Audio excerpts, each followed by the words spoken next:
ขอเยี่ยนคณะประธานกองประชุมใหญ่ที่นับถือบรรดาทานแขกที่มีเกียรติผู้แทนกองประชุมใหญ่ที่นับถือขออนุญาตตั้งหน้ากองเลขา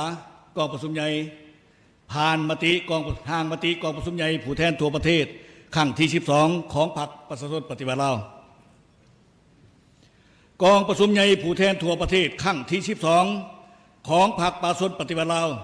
ได้ดำเนินอย่างเป็นทางการแต่วันที่6ถึงวันที่8เดือนมังกรปี2026ที่นครหลวงเวียงจันทร์ภายใต้คำขวัญยกสูงบทบาทการนำพาที่เข้มแข็งของพรรค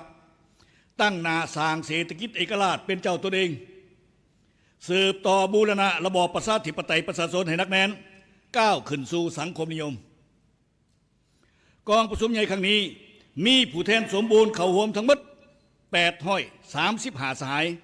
ยิ่ง123 สหายซึ่งเป็นตัวแทนให้แก่สมาชิกพรรคทั้งหมดในทั่วประเทศ 421,865 สหายพร้อมด้วยแขกถึกเชิญเข้าร่วมจำนวน391 สหายกองประชุมใหญ่ได้ดำเนินภายใต้บรรยากาศแห่งความสามัคคีเป็นเอกภาพความผดพื้นปฏิบัติและความรับผิดชอบการเมืองอันสูงส่งของผู้แทนกองประชุมใหญ่เคียงคู่กับความสนใจและการติดตามอย่างใกล้ชิดของทั่วสังคมกองประชุมใหญ่ได้ค้นคว้าตกลงหับห้องเอาปัญหาสำคัญของพรรคของชาติด้วยความเอกภาพสูงและได้สิ้นสุดลงด้วยผลสำเร็จอันงดงามกองประชุมใหญ่ได้พิจารณาและหับห้องเอาโครงการเมืองของพรรคฉบับที่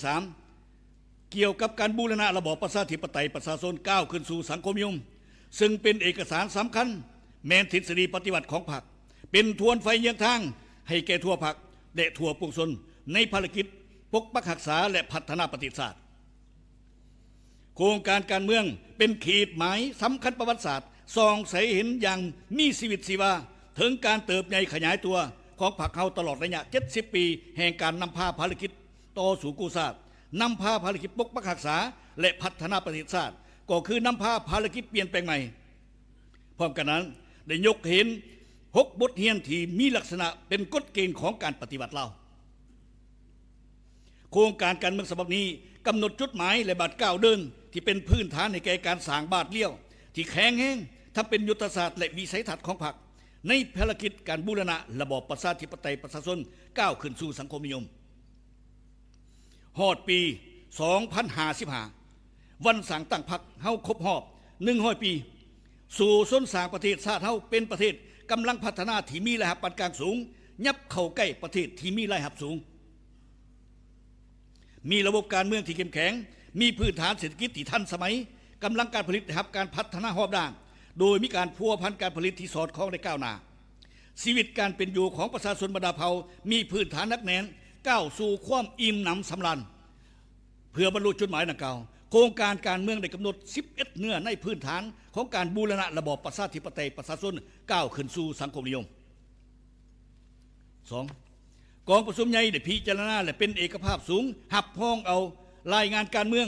ที่ได้ตีราคาอย่างลึกซึ้งกงไปกงมาต่อหมากผลแห่งการจัดตั้งปฏิบัติบัติกองประชุมใหญ่ครั้งที่11ใน5 ปีผ่านมาภายใต้การนำพาชี้นำของคณะบริหารงานสุดกลางพรรคประเทศชาติของพวกเขาสามารถผ่านพาความยุ่งยากและแก้ไขปัญหาที่เกิดขึ้นได้โดยพื้นฐานเศรษฐกิจสังคมยังรักษาทวงท่าเติบโตต่อเนื่องเศรษฐกิจมหาภาคมีเสถียรภาพสามารถควบคุมได้เงินเฟ้อการดุลเดียงทางด้านเศรษฐกิจฟื้นตัวและมีพื้นฐานดีขึ้นปัญหาเข่งห้อนทางด้านเศรษฐกิจการเงินได้รับการแก้ไขและผ่อนคลายลงเทื่อละก้าวพร้อมกันนั้นได้ตีราคาอย่างภาวะวิสัยต่อขอคงข้างขอขาดตกบกพร่องจำนวนหนึ่งและถอดได้6 บทเรียนแห่งการนำพาผ่านพฤติกรรมตัวจริงในระยะ5 ปีผ่านมาเพื่อเป็นบทเรียนสำคัญในการปรับปรุงการนำพาสีนำและการจัดตั้งปฏิบัติแนวทางนโยบายของพรรคในสุ่มปีต่อหน้าเพื่อสืบต่อยุ่แห้งภารกิจบูรณะระบอบประชาธิปไตยประชาชนให้นักแน่นก้าวขึ้นสู่สังคมนิยมกองประชุมใหญ่ได้วางทิศทางเพื่อผันขยายเนื้อในของโครงการเมืองของพรรคฉบับที่3ให้เป็นระบบต่อเนื่องนักแน่นวางทิศทางระยะแต่ปี2026ฮอด2035 สร้างบรรดาปฐมปัจจัยที่ยู่แห่งการบูรณะระบอบประชาธิปไตยประชาชนให้ได้รับการยกระดับขึ้นอย่างนักแน่นมีความสามัคคีทั่วปวงชนหับประกันเสถียรภาพทางการเมืองและความเป็นระเบียบเรียบร้อยในสังคมอำนาจประชาธิปไตยได้รับการปกปักรักษาไว้ได้อย่างมั่นคงพัฒนาเศรษฐกิจสังคมตามทิศสีเขียวยืนยงเศรษฐกิจมหาภาคมีเสถียรภาพสมใส่สร้างเศรษฐกิจเอกราชเป็นเจ้าตัวเองให้เข้มแข็งประเทศชาติหลุดพ้นออกจากสถานภาพประเทศด้อยพัฒนาหับประกันความมั่นคงกองประชุมใหญ่ได้หับพ้องเอา11โครงเขตเวียกงานที่มีความนักแน่นเข้มแข็ง 3. กองประชุมใหญ่ได้แสดงความย่อมย่อสมเสยรัฐบาลที่ได้ตั้งหน้าปฏิบัติแผนพัฒนาเศรษฐกิจสังคมแห่งชาติ5 ปีครั้งที่9 2021-2025ญาติได้ผลสำเร็จเป็นอย่างดีพร้อมกันนั้นก็แสดงความเห็นดีเห็นพร้อมและสนับสนุนแผนพัฒนาเศรษฐกิจสังคมแห่งชาติ5 ปีครั้งที่10 2026-2030โดยเฉพาะเม่น6เป้าหมายใหญ่คือ 1. สร้างเศรษฐกิจเอกราชเป็นเจ้าตนเองโดยการนำใส่ท่าแห้งเพื่อให้เศรษฐกิจมีเสถียรภาพขยายตัวต่อเนื่องมีคุณภาพมั่นเที่ยงและยืนยงเนใส่ยู่แห่งการเติบโตเศรษฐกิจให้บรรลุ6 ส่วนห้อยต่อปีขึ้นไป 2. พัฒนาทรัพยากรมนุษย์ให้มีคุณภาพสูงขึ้นสามารถหู้นำใส่เทคโนโลยีที่ทันสมัย 3. ปรับปรุงชีวิตการเป็นอยู่ของประชาชนให้ดีขึ้นตัวเมืองและชนบทนะครับการพัฒนาอย่างสมคูและแก้ไขความยุ่งยากของประชาชนให้ลดลงเทื่อละก้าว 4. ปกปักรักษาทรัพยากรธรรมชาติสิ่งแวดล้อมให้มีความยืนยงและสามารถเกี่ยมพร้อมรับมือกับการเปลี่ยนแปลงของดินฟ้าอากาศและภัยพิบัติต่างๆ การเสื่อมโยงเสื่อมจอดภาคพื้นและสากลอย่างกว้างขวางมีประสิทธิผล 6. พัฒนาการคุ้มครองบริหารรัฐให้มีประสิทธิภาพการเมืองมีเสถียรภาพสังคมมีความสงบเป็นระเบียบเรียบร้อยยุติธรรมและศรีวิไล4. ใหญ่กองประชุมใหญ่ได้รับพ้องเอากฎระเบียบพรรคประชาชนปฏิวัติลาวฉบับปรับปรุงเพื่อให้สอดคล้องหับพ้องกับการจัดตั้งปฏิบัติแนวทางการเมืองหับประกันความสามัคคีเป็นเอกภาพในทั่วพรรคยู่แห่งเวียกงานก่อสร้างพรรคเฮ็ดให้พรรคเฮามีความปลอดใสเข้มแข็งนักแน่นยกสูงความสามารถนำพาและบทบาทที่เข้มแข็งปกปักรักษาหมากผลของการปฏิบัติไว้ให้มั่นคงพัฒนาขึ้นสู่คุณภาพใหม่กองประชุมใหญ่ได้พิจารณาหับพ้องเอาบทสำรวจการนำผ้าร่วมของคณะบริหารงานศูนย์กลางพรรคสมัยที่11ซึ่งได้ตีราคาต่อความบากบั่นพยายามความเป็นเจ้าการประดิษฐ์สางในการเสริมขยายมูลเสื้อและบทเรียนของพรรคในการเพิ่มทวีความสามัคคีเป็นเอกภาพสูงภายในพรรคเสิร์ชสู้ความรับผิดชอบต่อประเทศชาติและประชาชนตัดสินใจสู่ส่วนผ่านพาความยุ่งยากที่ประเสริฐอยู่อย่างเด็ดเดียวสามารถนำพาสี่นำบนจิตใจสร้างการหันเปลี่ยนแข็งแห้งลึกซึ้งและหอบด่างที่กองประชุมใหญ่ครั้งที่11บางออกได้เป็นอย่างดีกองประชุมใหญ่เล็งท่วงให้คณะบริหารงานศูนย์กลางพรรคสมัย12จงได้ออกแห้งเพื่อเสริมขยายจุดดีอย่างแข็งแห้งพร้อมทั้งว่างมาตรการเด็ดเดียวจำกัดแก้ไขข้อขัดตกบกพร่องและข้อโค้งข้างที่ผ่านมาอย่างจริงจังยกสูงความสามารถนำพา